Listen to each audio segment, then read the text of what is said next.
man and a woman about a rental property. First, you have some time to look at questions 1 to 7.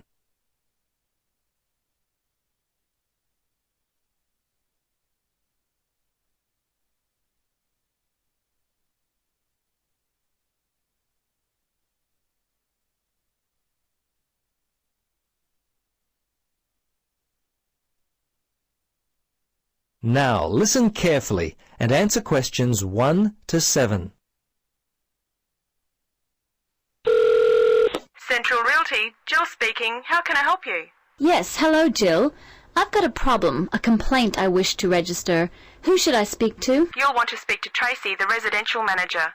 Just a moment and I'll put you through. Thanks. Hello, this is Tracy. I understand your rent is going to be increased. Yes, this is why I'm calling. I was told that my rent would not be increased for the length of my 6-month contract, which I signed only 4 months ago. What's going on? Is my landlord allowed to do this? I see. Yes. Okay. That seems strange. Look, can I take down some of your particulars and I'll register a formal complaint to the landlord on your behalf? Yes, sure, that'd be good. Firstly, name and address, contact details. Yes, Jane McSweeney. That's McSweeny. 3 Mauger Street. That's Maugher Street. Windory, 3355. And the phone there? Yes, you can contact me on 334756 extension 3176. I generally arrive home by 6 o'clock in the evening, so you can call me around that time, but not after 9. Oh, sorry, 8:30, because that's the time I leave for work. Okay, so I should note down that the problem is that your landlord wants to raise your rent. And when did you first move in? Yes, well, the contract began on August 1st, and... oh, hang on. Sorry, that's the ending date. We actually moved in on February the 1st. Before you listen to the rest of the conversation, you have some time to look at questions 8 to 10.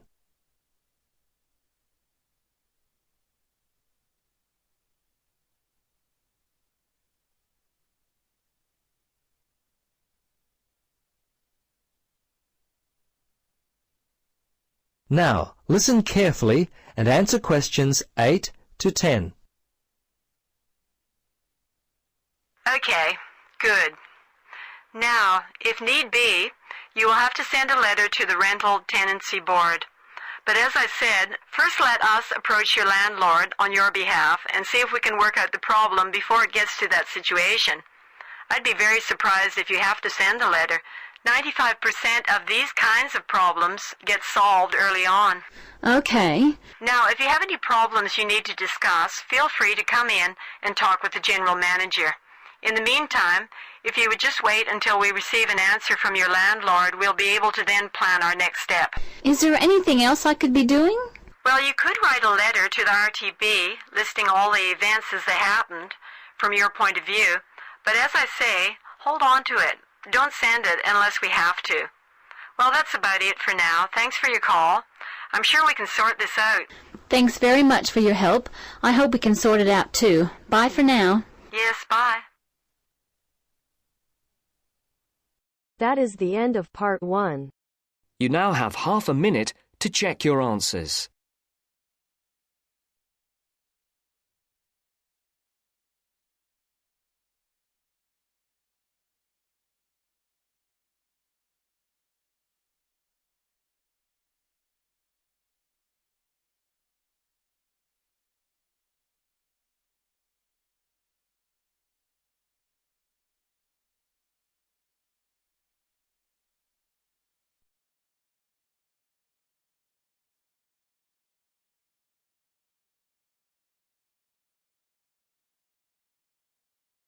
Now turns to part 2. Part 2. You will hear a telephone conversation about a job vacancy. First, you have some time to look at questions 11 to 15.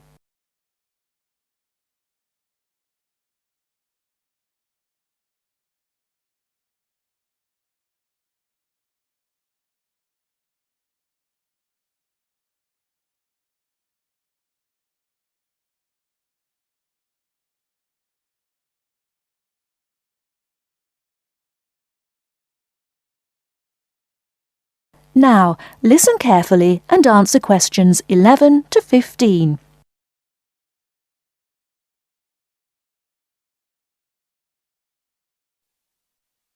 Hello, Top Job Employment Agency. Ellen Sykes speaking. How can I help you? Good morning. My name's Steve Collins and I'm calling about the call centre job advertised in today's paper. For an operative handling credit card inquiries? Yes, that's right. The wages and working conditions are all in the ad, so what I'd like to know now is what the work actually consists of. I should explain that I'm a student looking for a summer job, not long-term employment. That's okay. The people at Intercard say they've always found students to be honest, which of course is essential in this line of work, and they have the basic IT skills needed there. Apparently, there have been a few who didn't find it easy to get there on time in the morning, but in most cases their punctuality is as good as anybody else's. Anyway, about the work. And I know a bit about this because, as it happens, I've worked there myself. Really? Yes, for about a year. You'd find that most callers would be people wanting to check the balance on their cards, query payments made and so on. And from those who've had their card stolen? No, they ring another number for that, an emergency line. People also call that number if they lose their cards. And what are most callers like? I mean, what kind of people are they? All sorts, really. All ages, every kind of background. Though one definite trend is the change in the number of women. Nowadays, they make up around 55% of the total, whereas years ago, there used to be a majority of men calling. At one time, I heard, as many as 3/4 of all credit cards were actually held by men, but that must have been long before I was there. It's certainly different now. So to do this job, what sort of experience do I need? None, really. Have you got a credit card yourself? Yes, I have. Then you probably know quite a bit about them already. And as a student, you're obviously intelligent, which of course you need to be for the job. So after a day or so working with an experienced operative, I'm sure you'll have picked up enough to deal with routine inquiries, which of course most of them are. But there are bound to be questions I can't deal with, at least at first. What happens then? In that case, you can ask a supervisor. They're very helpful to new staff. I think I like the sound of this. What do I do next?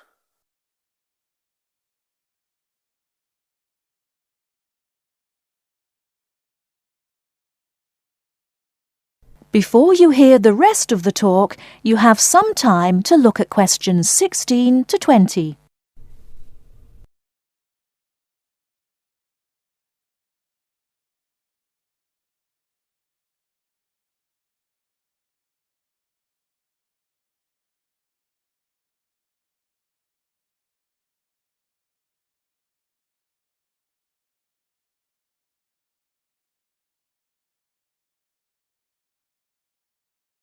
Now listen and answer questions 16 to 20. Can you get over there for 9:45 on Monday morning for an interview? Definitely, yes. Whereabouts are they? In Riverside Business Park. Do you know it? Yes, I've been there once. How do you usually travel? By bus. Right.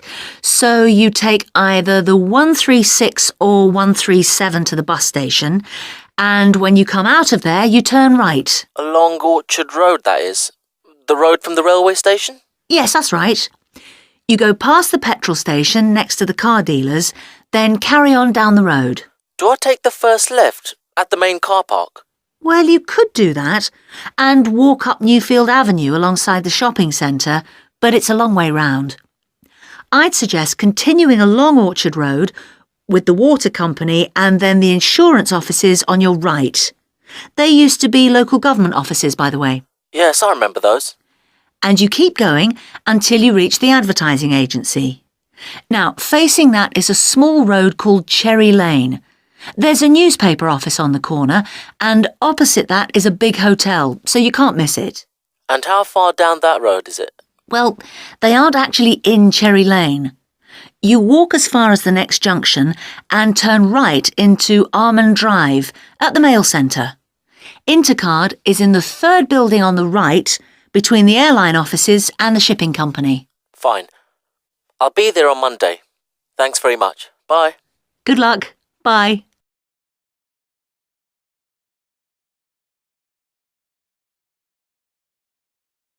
That is the end of part 2. You now have half a minute to check your answers.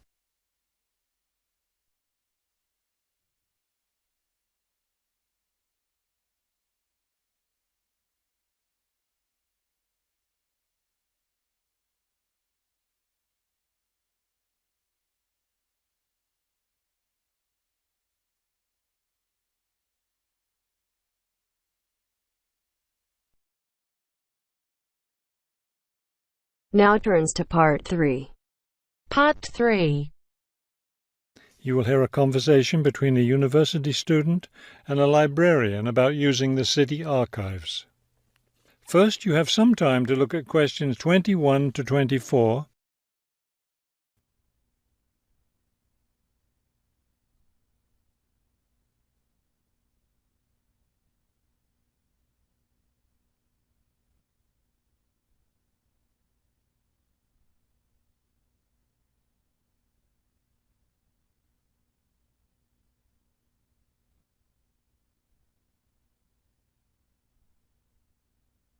As you listen to the first part of the conversation, answer questions 21 to 24. Hello. I was wondering if you could give me some information about using the archives? I'd be happy to. Are you a resident of the city? Actually, I live just outside the city, but I study at the university downtown. That's fine. All you need to do is show your university identification card, and you can use the archives at no charge, as long as your ID card is current, of course. Yes, it's valid. So I don't have to pay anything? No, city residents pay an annual fee, but students can use the archives for free. Everyone else needs to get special permission from the director, but that doesn't apply to you, of course. Oh, good. I was also wondering about the schedule. I have classes every day, Monday through Friday, and I also have a part-time job, so I could really only use the archives on weekends. That's not a problem at all. We're open all weekend. Actually, the only day we're closed is Monday, so you can come any day, Tuesday through Sunday. Are you open in the evenings? Yes, we're open from 9:30 in the morning until 8:30 in the evening. That will fit my schedule well. Before you hear the rest of the conversation, you have some time to look at questions 25 to 30.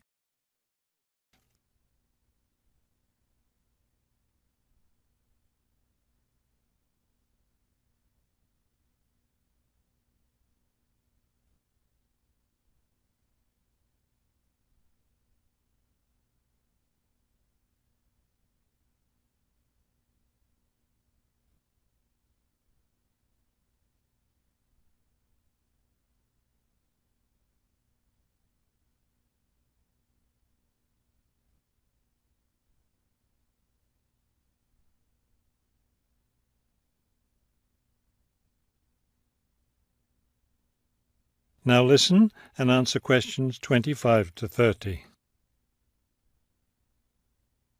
Is there something else I can help you with? Yes. One thing I'll be needing to see for one of my class projects is old photographs. Do you have photographs of the city in the 19th century that I could look at? Yes, we store all the photographs in the basement. Those stairs over there will take you down to the photography collection. Just tell the librarian there what you're interested in, and he'll help you. Those would be 19th century photographs? Yes, the entire collection is there.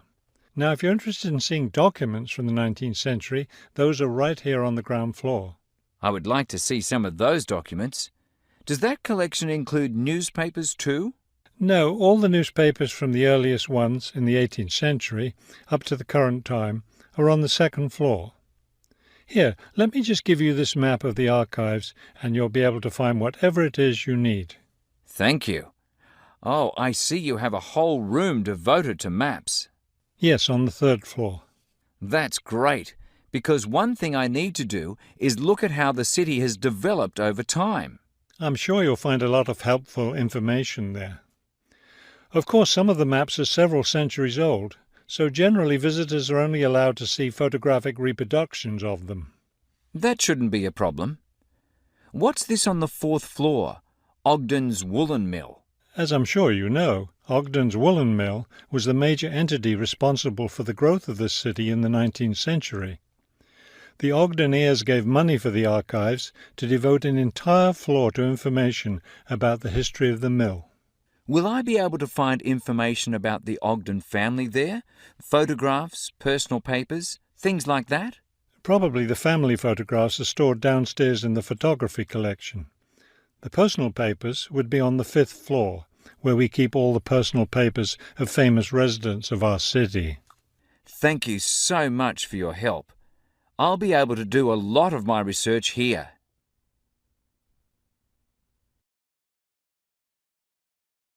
That is the end of part 3. You now have half a minute to check your answers.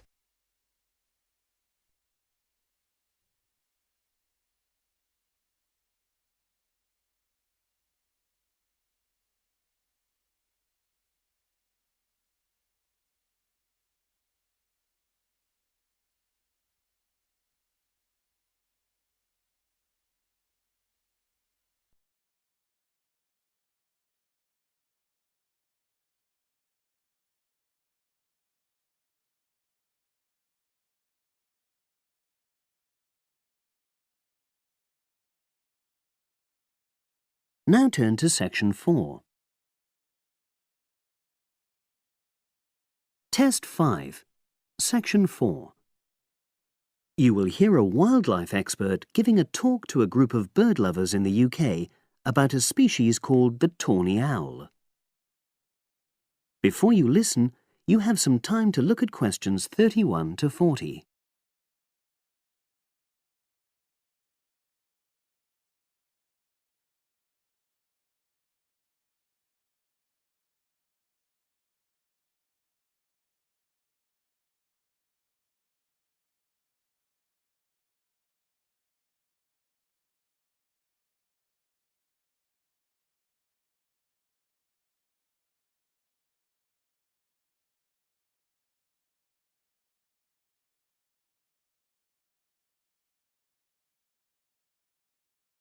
Now listen and answer questions 31 to 40.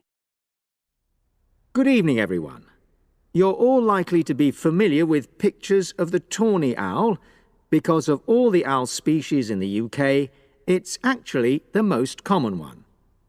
But the chances are that you're more likely to have heard one than actually seen one, as it's also strongly nocturnal.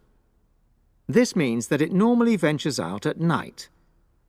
So, what kind of habitat does the tawny owl prefer? Well, a survey carried out in the 1980s confirmed that this owl is most likely to be found in woodland. If you look at a map of tawny owl distribution across Britain, you'll only see gaps in the treeless marshy areas of eastern England and in some of the more upland parts of northwest Scotland. However, you can sometimes find populations of tawny owls in urban areas too, either in parks or in large gardens. The tawny owl shows some obvious adaptations to its natural habitat. For example, both its wings and its tail are short, which helps it to maneuver through the trees. Also, the bird's plumage is a mixture of brown and grey, and this provides suitable camouflage for when the owl perches up against a tree trunk. Then there are its large eyes. The tawny owl's visual capacities are considerably better than those of humans, and although it can't see in complete darkness, it's sufficiently well equipped to be able to navigate its way around woodland on all but the most overcast nights. Another factor that contributes to the tawny owl's success as a hunter is its excellent memory of the layout of different areas. If you combine this ability with the owl's strongly territorial and sedentary nature, most populations of tawny owl are sit-and-wait predators, you realize that it has a good opportunity to predict where prey might be found. Finally, as well as having large eyes, The owl's sense of hearing is excellent, and this helps it to locate potential prey as it sits on its perch.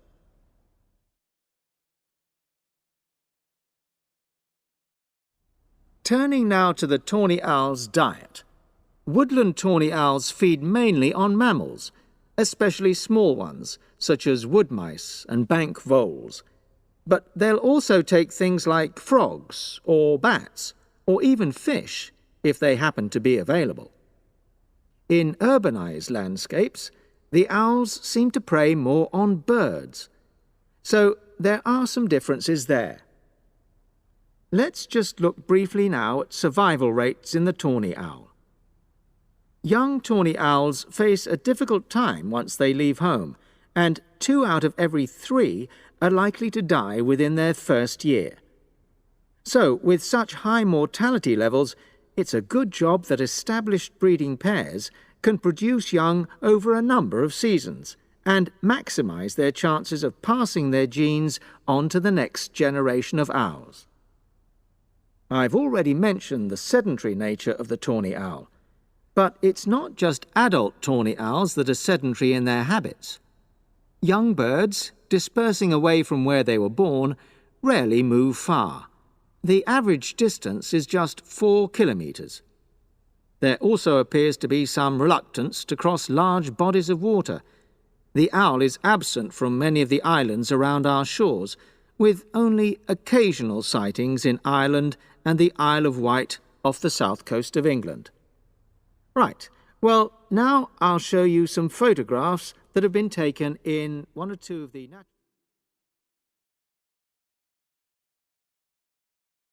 That is the end of section 4. You now have half a minute to check your answers.